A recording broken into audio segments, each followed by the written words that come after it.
guys, lulutuin ko ngayon ay Sap-Sap.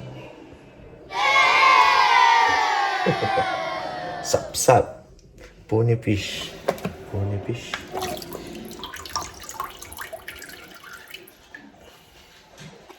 So frozen pa, kailangan pang medyo i-deep froze bago natin lutuin.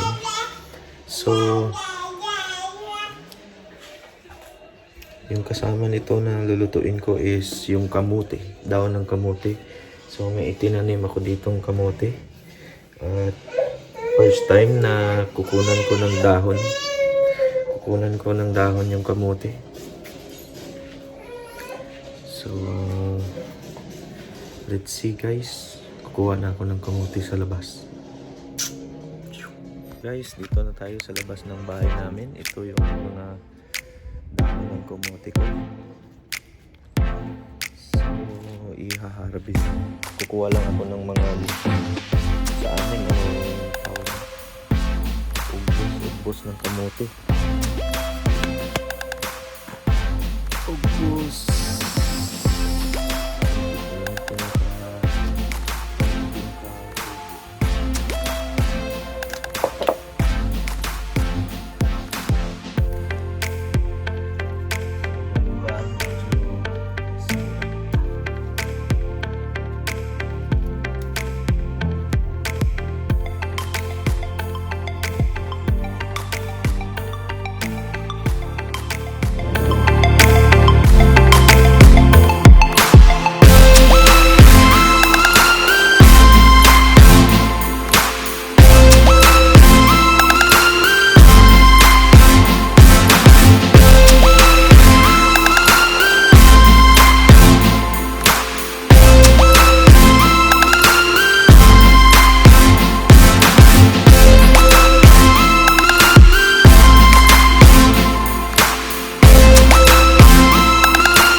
Kamote fresh from the Kaang.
So guys, ito yung kailangan nating mga ingredients na hihiwain.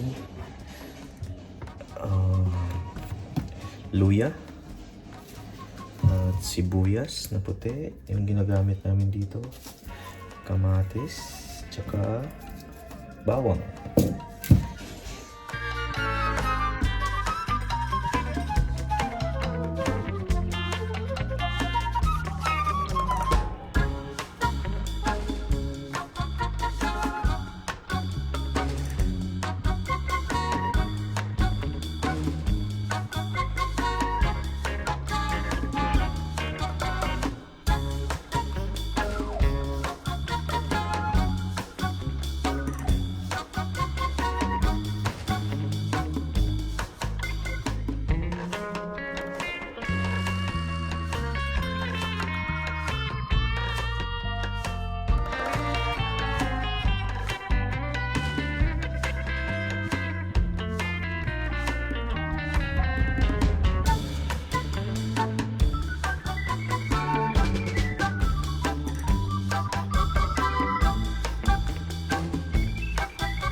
So, yun guys, tapos na tayo sa ingredients natin.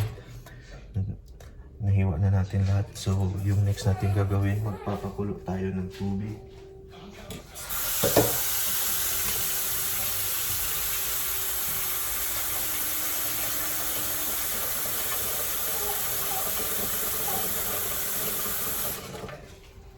Kulo tayo ng tubig.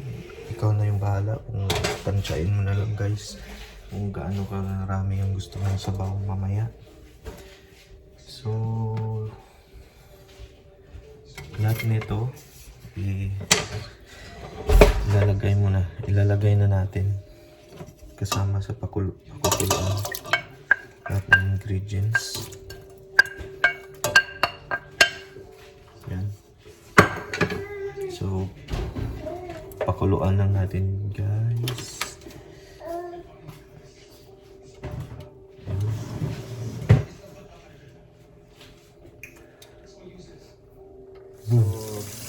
Hello guys, linisan muna natin yung isda. Ano pa ako maglinis ng Sap-Sap. Kuha ko muna yung asang. Then, yung kanyang bituka.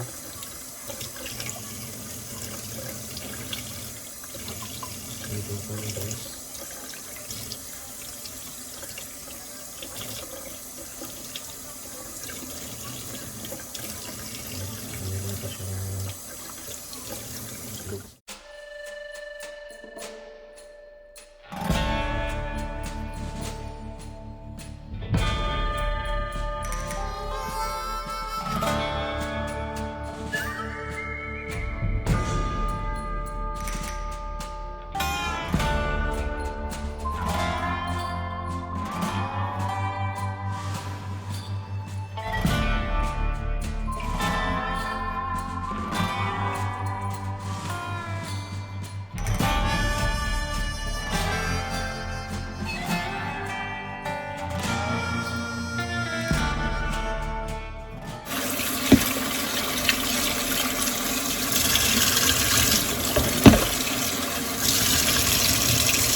So yun guys, nalinis na yung ating isda.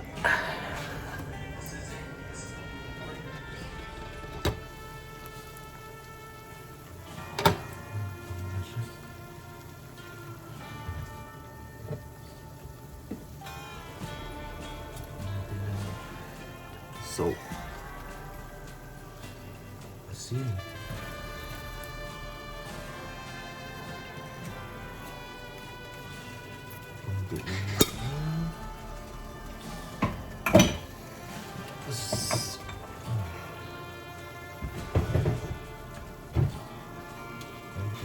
patis. Patis. Patis.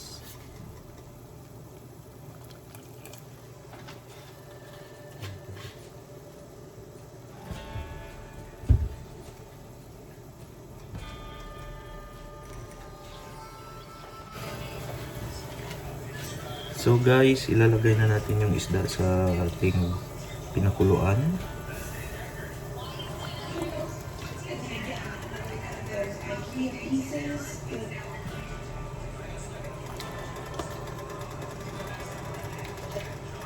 So guys, yung pagpakulo nitong isda hindi masyadong matagal kasi masisira din yung isda pag masyadong matagal yung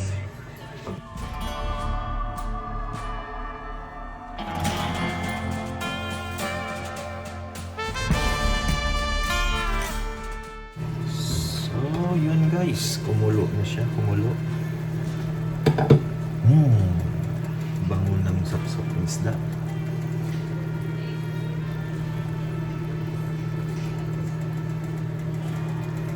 So, check muna natin guys yung asin kung sakto na ba.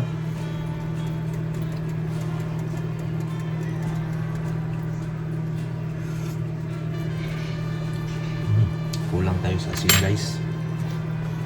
So dagdagan natin ng asin.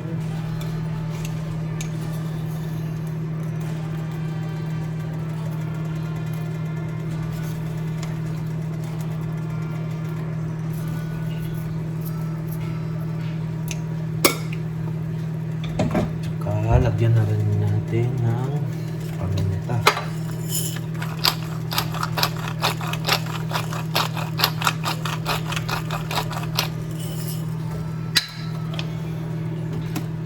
Guys, parang sira yung isda. Lagay na natin yung ating fresh from the farm daw ng kamote.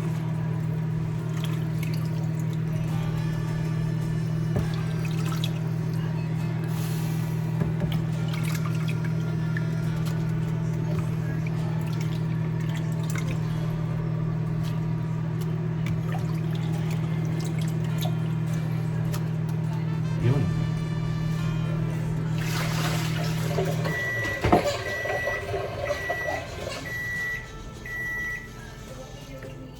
So, wag lang natin masyadong anuhin yung isda guys kasi masisira siya. So, takpan lang natin ng ilang minuto at pag kumulo na siya, yun, luto na siya. Yun guys, kumulo na siya guys. Kumulo na. So, hindi natin kailangan i-overcook yung dahon ng kamote. So guys, ito na ang ating sap-sap with kamatis and dahon ng kamote. Okay guys, lagay na natin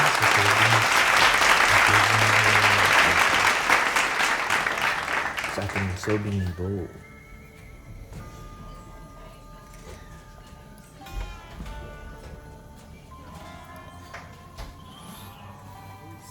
Hello again. Nandito na ang ating sinabawang sap-sap guys with rice. So guys, yan, luto na. So kakain na kami. So abangan nyo ulit yung susunod kong video guys. Sa mga simpleng basic luto lang. So bye, thank you sa mga nanood. Bye.